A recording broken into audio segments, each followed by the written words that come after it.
Souffrance physique ou souffrance émotionnelle, il faut choisir. Salut, ici Dorian de Plateforme, bienvenue dans cette nouvelle vidéo. Je fais cette vidéo parce qu'il y a quelque chose qui me semble complètement absurde dans le comportement de la majorité des gens, c'est qu'ils se sentent obligés de choisir entre une souffrance physique ou une souffrance émotionnelle. Et je vais faire le point là-dessus.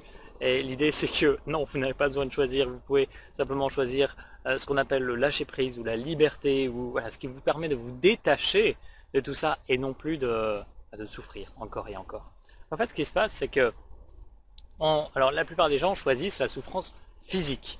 Tout ce qui leur arrive de façon directe ou indirecte dans la vie, ils le subissent, ils n'en ont absolument aucune responsabilité et ils en souffrent. Et c'est des souffrances physiques parce que ça se transforme très rapidement en maladie. Donc il y a une souffrance émotionnelle bien sûr, mais il y a une souffrance physique aussi qui atteint directement tout leur système, ce qui les rend malades, ce qui peut aller parfois jusqu'à même la mort sur des maladies graves.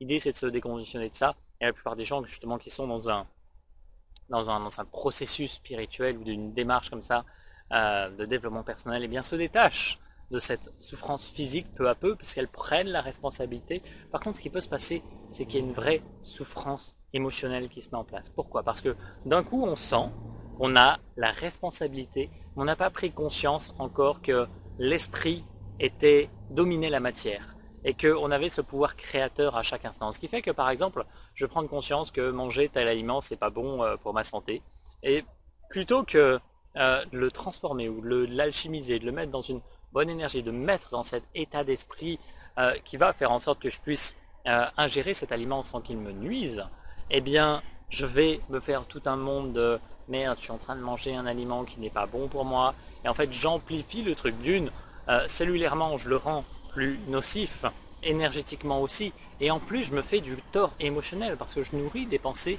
et des émotions qui sont pas très correctes par rapport à ça. Donc je me retrouve dans une double souffrance. J'accentue une souffrance physique et j'accentue une souffrance émotionnelle. Donc arrêtez de faire ces choix-là. L'esprit domine la matière. Vous pouvez tout faire, vous pouvez tout manger, vous pouvez faire toutes les expériences que vous voulez selon votre état d'esprit et selon l'énergie que vous y mettez. Et vous n'avez pas besoin de souffrir émotionnellement.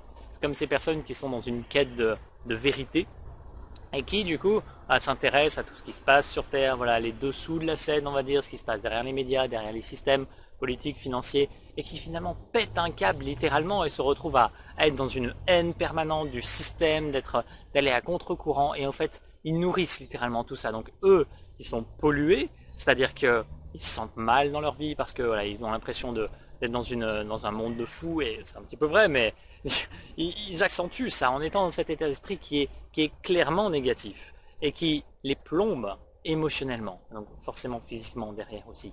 Alors que si vous voyez simplement d'un point de vue objectif et neutre, ok, il se passe ça, eh bien vous pouvez simplement décider clairement de ok, maintenant je sais comment tel système fonctionne, je décide de ne plus le nourrir, et qu'est-ce que je décide de nourrir en contrepartie? Et là, vous alchimisez la chose, là vous êtes vraiment au service de la lumière, et vous sentez vous-même libre dans votre démarche, et tout est fluide, tout est fluide. Vous pouvez vraiment créer, œuvrer pour le meilleur en vous sentant bien dans votre vie, et vous n'avez pas cette souffrance qui se met en place. Donc retenez, finalement le message principal de cette vidéo, c'est que votre esprit est créateur, votre esprit domine la matière, et que quoi que vous mangez, quoi que vous fassiez, quelles que soient les personnes avec lesquelles vous êtes, vous pouvez décider déjà d'embellir tout ce scénario-là, d'embellir les personnes qui vous entourent, d'embellir la nourriture que vous mangez, d'embellir les systèmes que vous nourrissez peut-être. Et il y avait un deuxième point, et surtout vous détachez en fait de tout ça. C'est-à-dire vous pouvez choisir de ne pas être impacté. Par exemple, il y a des manipulations qui sont faites sur des choses qu'on porte, par exemple les cartes d'identité, les cartes vitales, ce genre de choses. Et quand vous les portez sur vous, forcément vos vibrations baissent. Mais vous pouvez choisir que ça n'ait plus d'impact sur vous. Je ferai d'autres vidéos sur ces sujets. Mais quand vous choisissez que ça n'a plus d'impact sur vous, vous créez cela. Et vous pouvez le mesurer simplement avec, vous mesurez votre taux vibratoire ou la pureté de votre aura avec un pendule par exemple. Voilà, si vous êtes à l'aise avec ça, c'est très facile de faire des tests comme ça. Et ça vous change la vie. d'un coup vous n'êtes plus pollué, vous êtes créateur. Et c'est ça, vous êtes créateur. Vous êtes un être divin qui a des pouvoirs immenses, qui a tout. C'est comme ce dont je parle dans mon livre sur les lois universelles. La goutte d'eau a tous les attributs de l'océan. Vous êtes une goutte d'eau dans l'océan de l'univers. Et vous en avez tous les attributs, vous en avez tous les pouvoirs. Votre ADN regorge de ressources que vous pouvez activer maintenant. Il y a les scientifiques qui ont mis en lumière cet ADN poubelle qui constitue 90%. Donc bien sûr, maintenant ça fait beaucoup moins pour les personnes qui sont dans cette démarche de l'activer. Si vous activez votre ADN, vous avez plein de ressources que vous pouvez mettre au profit de votre vie et des personnes qui vous entourent, de l'humanité. Vous pouvez œuvrer pour un monde meilleur, pour un monde plus sain, pour un monde plus juste, en étant dans cette énergie bienveillante qui arrête de faire en sorte que vous soyez une victime de tout ça, victime de votre souffrance physique, émotionnelle, et encore j'ai pas cité mental, spirituel bien sûr, mais ça, voilà, ça va dans le même sens. J'ai englobé tout dans l'émotionnel en fait. Soyez créateur de votre vie. Vous avez ce pouvoir de transmutation, de transformation, de libération sur tout ce qui est.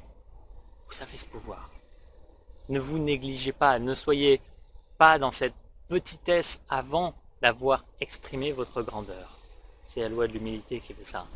Retrouver sa grandeur, son aspect divin avant de se mettre au service de la vie. C'est absolument nécessaire et je vous souhaite en tout cas le plus beau des chemins sur ça parce que vous pouvez vous libérer de tout ce qui vous entrave, d'absolument tout. Et c'est une question de décision, c'est une question de vibration à un instant T. Vous pouvez tout transformer.